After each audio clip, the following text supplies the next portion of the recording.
Kakinada rural మండలం తూరంగి గ్రామంలో Malladi Ramarao charitable trust అధినేత జనసేన పార్టీ నాయకులు మల్లాడి రాజేంద్ర ప్రసాద్ జనసేన నాయకులతో ఆత్మీయ సమావేశం నిర్వహించారు. మత్స్యకార సామాజిక వర్గానికి చెందిన తనకు మద్దతు ఇవ్వాలని ఆయన కోరారు. ఈ సమావేశంలో జనసేన పార్టీ జిల్లా సంయుక్త కార్యదర్శి బడే కృష్ణ, బసవాని నాగబాబు, దాసరి వీరబాబు, పినిశెట్టి సురేష్, దారపు శిరీష్, పెద్దిరెడ్డి భాస్కర్, మైగాపుల వంశీ, బోడపాటి మరియా, బట్టు లీలా, బండి సుజాత, చోడిపల్లి సత్యవతి, సూరిశెట్టి శిరీష, పెద్దిరెడ్డి రాజేష్, జంపా రమణ, వీర మహిళలు, జనసేన కార్యకర్తలు పాల్గొన్నారు.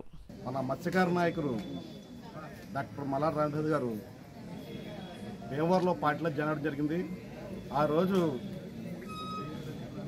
నా పిలుపైతేనేమి, మన రాజేంద్ర గారి పిలుపైతేనేమి, వీరబాబు మేమందరూ కూడా ప్రతి వాడికి ఫోన్ చేసినప్పుడు వీళ్ళందరూ కూడా ఆ మాటకు మన్నించి వచ్చి అంత దూరం పనిగట్టుకుని వచ్చి మన రాజేంద్ర గారిని పార్టీలో జాయిన్ చేయడానికి అందరూ కూడా కృషి చేశారు. వారందరితో ఈరోజు మన రాజేంద్ర గారు ఆత్మీయ సమావేశం ఏర్పాటు చేశారు. దీనికి వచ్చిన ప్రతి ఒక్కరు కూడా వీర మహిళలు, నాయకులు, వార్డు ఇన్ఛార్జ్ ప్రతి ఒక్కరికి కూడా నాకు కృతజ్ఞతలు తెలియజేసుకుంటున్నాను. మరి రాబోయే రోజుల్లో మనందరం కూడా కష్టపడి కాకినాడ సీట్ ఎవరికి ఇచ్చినా సరే మనందరం కష్టపడి పవన్ కళ్యాణ్ గారికి గిఫ్ట్గా ఇవ్వాలని చెప్పేసి నేను మీడియా ద్వారా కోరుకుంటున్నాను. పవన్ కళ్యాణ్ గారి సిద్ధాంతాలు, ఆశయాలకు ఆకర్షితున్నాయి.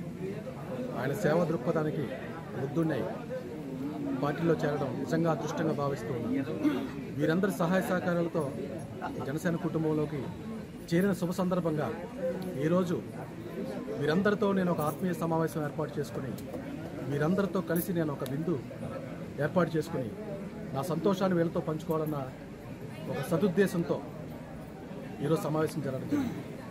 ఇక్కడి నుంచి మా కార్యాచరణ కాకినాడ సిటీలో ఉన్నటువంటి 42 డివిజన్స్లో ఉన్నటువంటి జన సైనికులకు, వీర మహిళలకు మా ట్రస్ట్ ద్వారా సేవా కార్యక్రమాలు చేయాలని దాని నిమిత్తం ఈరోజు ఈ సమావేశంలో డిస్కస్ చేయడం జరిగింది.